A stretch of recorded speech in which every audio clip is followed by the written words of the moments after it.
You've been covering the game a long time. You've seen a lot of these season openers under Kirk Ferentz. Just your overall takeaways. I thought, I thought they were solid.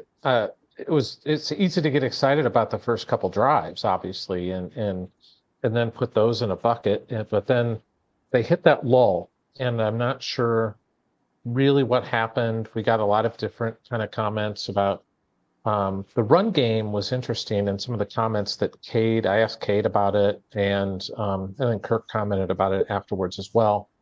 And it was more along the lines of they didn't have a lot of film on this DC and this group of players at Utah State. So they had to go back to like 3 or 4 stops with this DC, and it's totally different personnel. And Coach Patterson could speak to that pretty well, I'm sure, because he's been in that boat too, where it's just difficult to get a good prep when you've got so many new faces on that defense. You got a new DC with that personnel, and they gave them some different looks that they weren't expecting.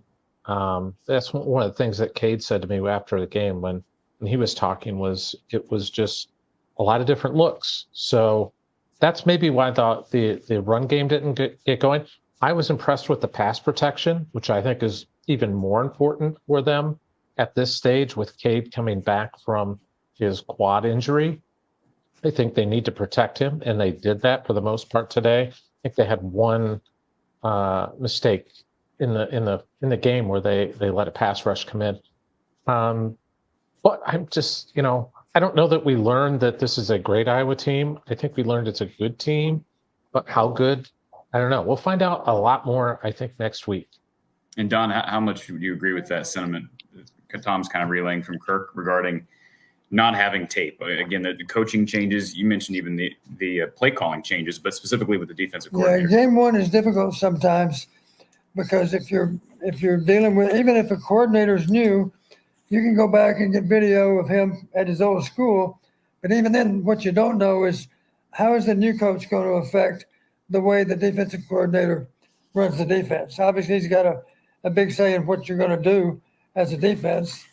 And you got some idea from looking at the previous school that the defensive coordinator was at, but even then it's guesswork. And invariably you're hit with a few surprises with how they played. Tom, how did Iowa turn out injury-wise? I mean, it seemed like most of the guys that went down today were from Utah State, but any updates on anybody? Obviously, we got late news that Jamari Harris would be out. Maybe you can expound on what you know regarding that, and also Chris Reams, who was not part of the rotation, but apparently is also facing some time missed. Yeah, Cook didn't say specifically, but all he said was that Jamari's going to be out next week and that he'll be back for the Western Michigan game. So you can read between the lines that Jamari was swept up in the gambling thing, and I think that's pretty clear. And as is Chris Reams, I think he's going to miss 6 weeks, so he'll miss half the season. But I was really deep along the defensive line, so I think they'll be okay. Xavier Wampa left the game. I thought maybe it was a hyperextension, but it turns out it was a cramp, which makes sense with the heat today.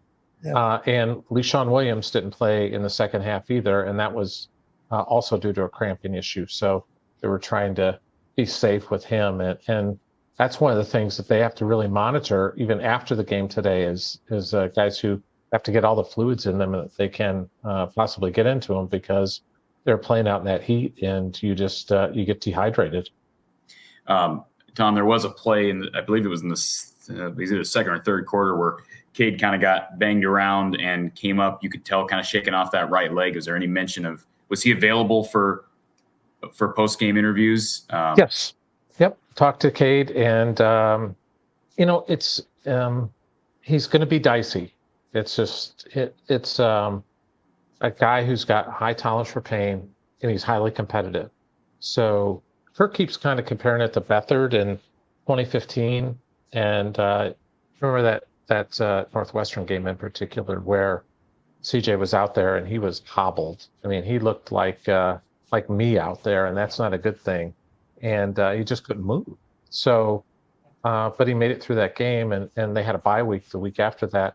I think this is just going to be an ongoing thing with Cade for a few weeks until he can kind of get healed up. But I asked Kirk if kind of right around beginning of the fourth quarter, you look down there and you saw that Deacon Hill was warming up a little bit, taking some snaps.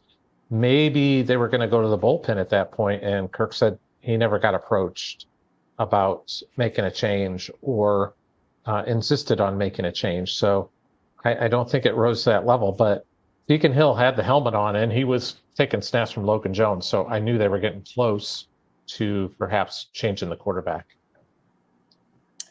Anything that surprised you at all today, Tom, from a perspective of play calling? I mean, obviously there's going to be a magnifying glass on Brian all year, as has been. Was there anything in particular? I'm one big surprise, I should say big surprise, but I was a little bit surprised that I think it's clear that the next guy after the top 4 receivers is Caden Weegan right now. It's not Alec Wick. Now, I don't know if Alec's healthy, but Caden was in there a lot. Ran him on some sweep action. Just any other surprises from you from the offense? Yeah, and Weegan's the fastest guy in the receiver room. So they're going to get him on those sweeps, and I think they really like him there. Kirk talked about that after the game about just liking him, and that last year when he joined the program, he never really kind of got his feet under him in the right direction, and it seems like it's happened now. So they can use more speed, so they're going to get him out there. It was interesting talking to those guys about that first pass play. Cade had a huge smile on his face when he talked about that play, just because he knew that was in the arsenal. He didn't think they would go to it that quickly in the playbook, and they did. And then when they lined up, they knew it was 6 the minute you get to the line of scrimmage, and that's probably the greatest feeling in the world for a quarterback or an offensive coordinator and a receiver, is to know when you line up that you've got the right matchup, and then it should be 6 points if you just run it correctly. And Seth Anderson did. He got the double move on him and got 6 points. And Seth joked that he didn't know why he fell down. So, it was. Hey, by the way, one other thing, I don't know if you guys noticed, the last play of the game, we did get Cooper DeJean on offense. Was he out there? He was the safety valve behind in the victory formation. Okay. So I made sure to tweet out that Cooper DeJean was on offense. Why do that? I've never seen anybody in victory formation put a defensive player on the field. You would think the guy playing center field would be another offensive player, but Cooper, obviously they have the most faith in Cooper. If the ball somehow comes out, Cooper will track the guy down and tackle him anyway. Yeah. Okay. I guess. Okay. Well, Tom, I thought it was super funny that he did that. Anything else that you took away from Kirk's availability? And for anybody who's new to the show or maybe confused as to why you're on, you're going to be doing this throughout the year. We look forward to this being able to kind of get some quick takeaways from Kirk Ferentz. But anything else that stood out from the presser? Just that I think Kirk still feels pretty good about his offensive line. And they did do a good job of protection. He thinks that they're still going to make the progress that they need.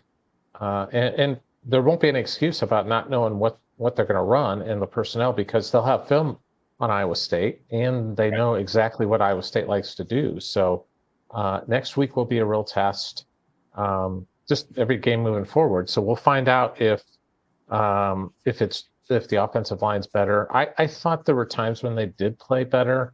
I thought the run concepts were better. They did some different things. It's not just the inside zone, outside zone that they'd stuck to for a long time. I thought there were some new wrinkles and looks, and the pass game looks that there's going to be definitely great chemistry for Cade with Luke Lachey and obviously Eric Gall, since they have so much time together. So we're going to see a lot of tight ends, and we're going to see a lot of running the ball with KJ and Lee Sean, and I think Chaz Patterson did a nice job today too. That pass play that they ran fairly early in the game was a really nice play, and that's a tough little route to run for a running back and make that catch and get upfield. So he got 18 yards on that play. I'm still going to be concerned about the run game though. I just am. I got to see it. Because I didn't think this Utah State team was great. I thought he'd have a chance to go out and just and Caleb would get 100 yards easy today, and he didn't. And you take away that 21-yard run that he had, and it's a pretty average day for the Iowa run game, and they've got to get better.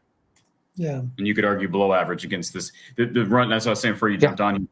This rush defense was, I think, ranked in the 110s last year. Now they gave up 194 a game last year.